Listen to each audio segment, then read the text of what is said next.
Isso aí, gente, falando aqui, né, sobre essa questão da violência que é presente em todos os segmentos da nossa sociedade. A gente tem convivido tantos momentos com isso e presença também nas escolas. Eu, na verdade, antes de começar o nosso debate nesse bloco, queria passar um vídeo que retrata um pouco essa questão trazida aí pela nossa produção. Roda o vídeo. A imagem é impressionante. A diretora da escola é brutalmente agredida com uma barra de ferro. Segundos antes, é possível ver a funcionária, que tem pouco mais de 50 anos. Ela está preocupada, pega o telefone e liga para a polícia. Mas antes de terminar a chamada, é surpreendida pelo adolescente que chega por trás. Após o golpe, ela se afasta assustada. O menor não foge, fica perto da porta e é contido por um funcionário. Repare que pouco depois entra na sala uma mulher de vestido vermelho. É a mãe dele que também tenta contê-lo. Se ela estivesse sozinha, ele poderia golpear talvez até matar.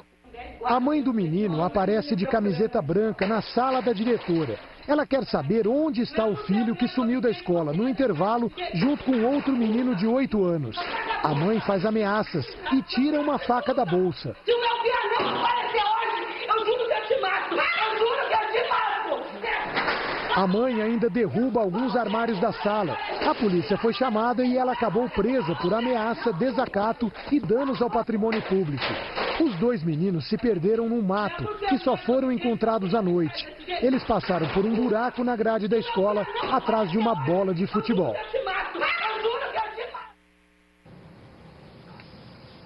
Aí, né, uma situação típica, talvez, de violência dentro da escola, aí envolvendo, como a gente vinha falando, os diferentes atores, família, o aluno, a direção da escola.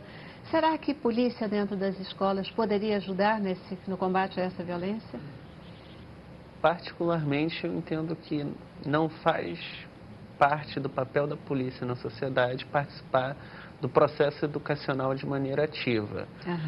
Porque a gente, inclusive, tem uma série de acúmulos sobre a atuação da polícia, inclusive acúmulos críticos sobre como a polícia se organiza na sociedade e como ela dialoga com a sociedade, principalmente ao seu modelo militarizado, né? Quando a polícia parte desse pressuposto da hierarquia militar, ela sempre está olhando para um inimigo e nunca, ou quase nunca, para o cidadão. Então a gente vai levar essa ótica para dentro das escolas, desse olhar militarizado, que, portanto, sempre persegue o inimigo e nunca o cidadão, portanto, persegue também sempre o combate e nunca o diálogo. Eu acho que a polícia que a gente tem hoje não combina com o ambiente escolar por conta da sua ótica particular de se organizar e de se relacionar com o restante da sociedade. Eu concordo, doutor Ítalo. Acho que, para mim, no caso, a polícia só deveria entrar na escola nessa situação que apareceu aí no vídeo, caso de violência explícita, né? Com arma branca ou então arma de fogo, ou também no caso de uso de droga, de questão de droga dentro da escola. Para mim, são os dois únicos casos que acho que a polícia deveria entrar na escola. Fora isso, eu acho que a polícia não deveria entrar na escola. Eu costumo dizer, Celeste, que essa estrutura, né, eu quero pensar que a gente vai sempre agir em rede, porque a gente não pode trabalhar, a gente não pode efetivar determinadas situações sozinho. Eu concordo com os professores quando eles falam que a polícia tem que ser acionada, ela tem um papel claro, né, que é muito desvirtuado em algumas circunstâncias. É que hoje a gente fica habituado a isso, né? Qualquer coisa é polícia, polícia, polícia, como se a polícia fosse capaz de responder. A relação é policialesca. Uma solução militar para um problema social. É verdade. Mas nessa estrutura do sistema, eu queria falar um pouquinho disso, nessa estrutura do sistema, da rede de proteção, a polícia foi criada para proteger o cidadão. E a gente vem vendo que algumas coisas vão se desvirtuando, é uma relação institucional desvirtuada e que a gente tem que trazer para a discussão. A sociedade tem que trazer para a discussão. Não acredito que a polícia tenha que estar dentro da escola, a não ser que seja acionada, porque ela tem um papel a ser cumprido nessa rede de proteção. A escola tem o seu, ela tem o dela, e se a gente tem a necessidade da atuação da polícia, seja ela militar, porque é a militar que faz esse movimento, né? Ela precisa ser acionada para isso. Aqui no Rio de Janeiro, a gente está, nesse tempo, passando e sendo assim impactado por uma questão que é a questão de um menor, né, um adolescente de 16 anos que matou uma pessoa na Lagoa Rodrigo de Freitas, matou também aí com facadas, e de repente se percebe que esse adolescente ele já tem uma história de 15 passagens na polícia, que começou a matar com 11 anos de idade, né? Eu penso que isso vai mexer aí, e já está mexendo, né, com a questão da redução da maioridade penal. A gente fica sempre pensando, esse é um caso também de polícia, mas tem tudo a ver com o que a gente está falando aqui, né? Um jovem que se afastou da escola logo cedo, ou a escola deixou ele de lado, né, porque em função da sua questão social. Eu penso que é disso que a gente está falando aqui o tempo todo, né? Como que a educação, essa escola que é um agente transformador, um agente de desenvolvimento de princípios e valores, ela está distante da sociedade. Eu queria resgatar aqui essa história, porque eu acho que é importante que a gente, esse programa ele tem um cuidado tão bacana e as pessoas, elas ouvem e a gente acaba falando pro coração delas, de falar um pouco sobre a história desse menino, né? Esse menino, em momento nenhum eu tô aqui discutindo a questão da imputabilidade com a questão da impunidade, não. Ele é inimputável, mas ele tem que ser responsabilizado pelo que ele fez. Sem dúvida. Mas os crimes os crimes não, os atos, as infrações que foram cometidas por ele, não tinham nenhuma justificativa para a internação, né? Agora sim. E eu fico pensando aonde é que a política não conseguiu atingir esse menino nessa relação. Política pública. A política, né? Ele não deve não ter tido acesso à educação, os pais devem ter sido negligentes com todo o processo. E essa construção precisa ser tratada, Celeste, porque esse caso é um caso isolado. Pois é, eu estou tocando nele aqui no meio de um conjunto, né, de um contexto que a gente está falando sobre violência na escola, por quê? Porque aquilo que já foi dito aqui pelo Moacir também, só para pegar o gancho, de que isso não é uma questão isolada. Falharam aí todas as redes de proteção. Não, estou falando ele. Eu estou falando dele também. Falhou, sim. Falharam todas as redes de proteção, a família falhou, a escola falhou, o Estado falhou, e hoje ele está aí. Hoje ele está aí.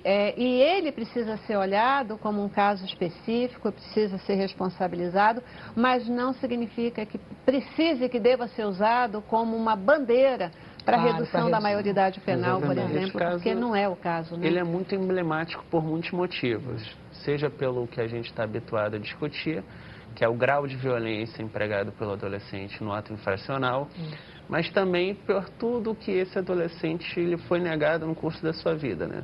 Como a gente disse no início, é dever do Estado, da sociedade e da família.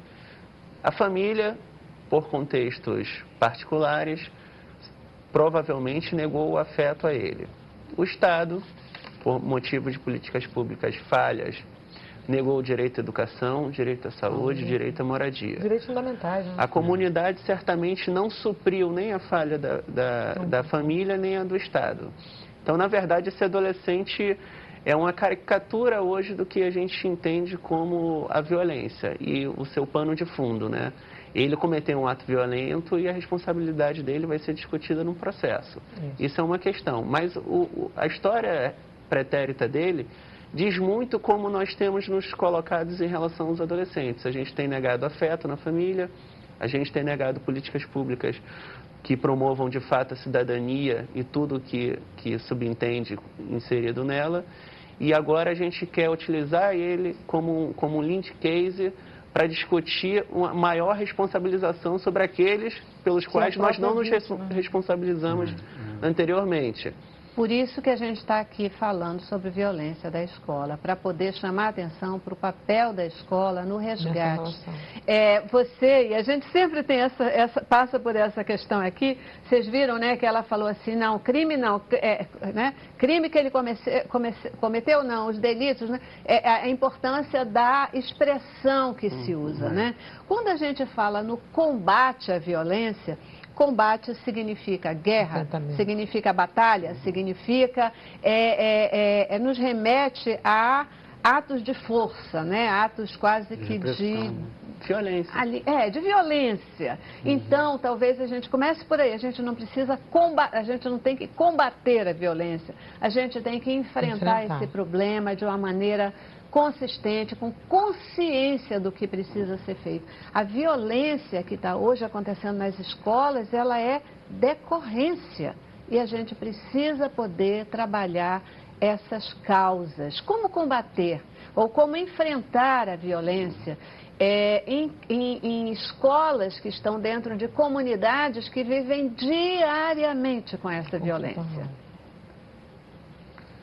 É um grande desafio, né? Porque acho que a violência dentro da escola, dentro da comunidade, né, onde há tráfico, não, o tráfico de drogas ali é explícito, tráfico de drogas e armas, né, aparecendo ali. Eu não vejo tanta diferença como uma escola que esteja fora disso. Há escolas que dentro de comunidades que não são tão violentas quanto a escola aqui fora. Eu já trabalhei em escola dentro de comunidade e escola fora de comunidade.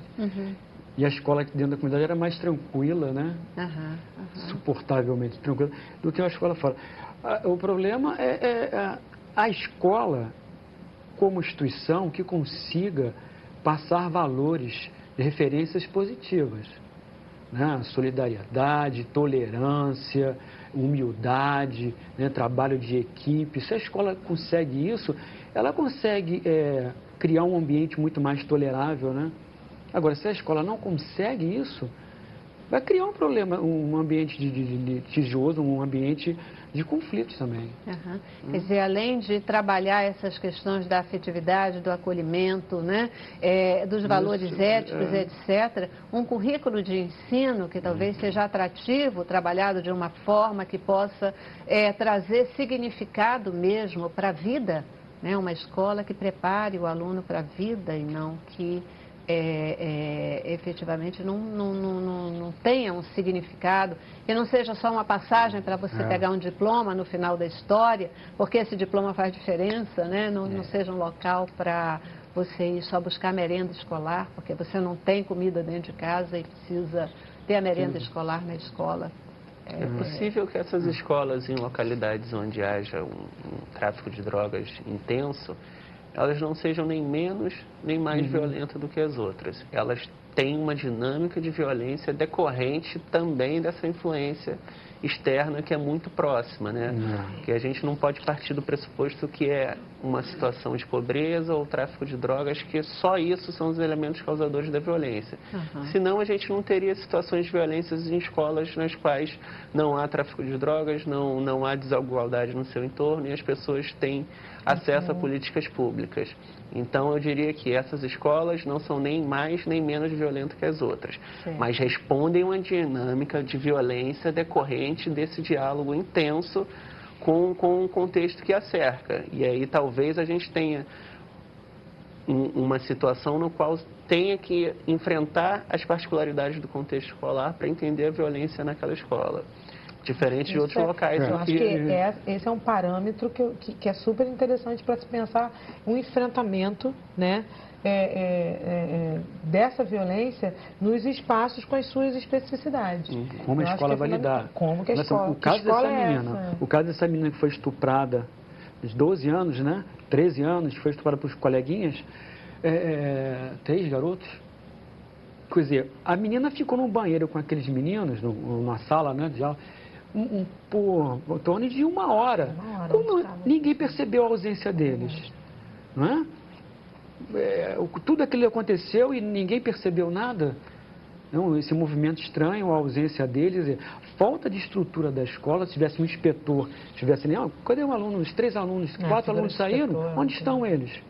A questão do bullying nas escolas, como quais são os mecanismos de enfrentamento disso e de se poder minimizar essa questão? Passam também por estrutura? Estrutura, questão de respeito à diferença, né? Se você ensina desde criança o aluno a respeitar a diferença, acho que você minimiza muito a questão do bullying, né? Eu acho que a gente tem que enfrentar essa discussão com os pais. Porque, na realidade, esses valores éticos e morais, eles trazem da família. E a escola só é capaz de reforçar aquilo que já vem. E, assim, tem muitas coisas que vêm arraigada no cotidiano mesmo familiar. E essa discussão tem que ser feita com os pais, né? Porque é impossível, né, que você enfrente isso sem ampliar essa discussão. Se você não trouxer a família para o processo educacional, fica muito difícil realmente, né? Tem que trazer a família para a escola. Né? E ter claro de que o papel de educar não é apenas da escola, né? A gente está aí, eu gosto demais, sabe, do tema ou do lema colocado aí pela presidente de Brasil Pátria Educadora. Eu gosto, eu acho que a gente tem assim quilômetros para percorrer para poder cumprir essa questão e chegar a ser uma pátria educadora. E isso começa pelo entendimento de que educar não é um papel só da escola. Ele é um papel da escola, da família, das empresas, da sociedade como um todo. Só a sociedade toda junta pode transformar o Brasil numa pátria educadora. E não é só do governo também não. Tem essa história. A sociedade se juntando para discutir e se não for chamada se meter, ir à luta para poder discutir as políticas públicas e etc. Senão a gente talvez não vai recuperar a dimensão humana da educação. Né? Exatamente, exatamente. Queridos, eu já tenho aqui para o nosso último intervalo com o tempo estourado. Então eu vou para o intervalo e volto já para as nossas considerações finais, tá bom? Vamos lá.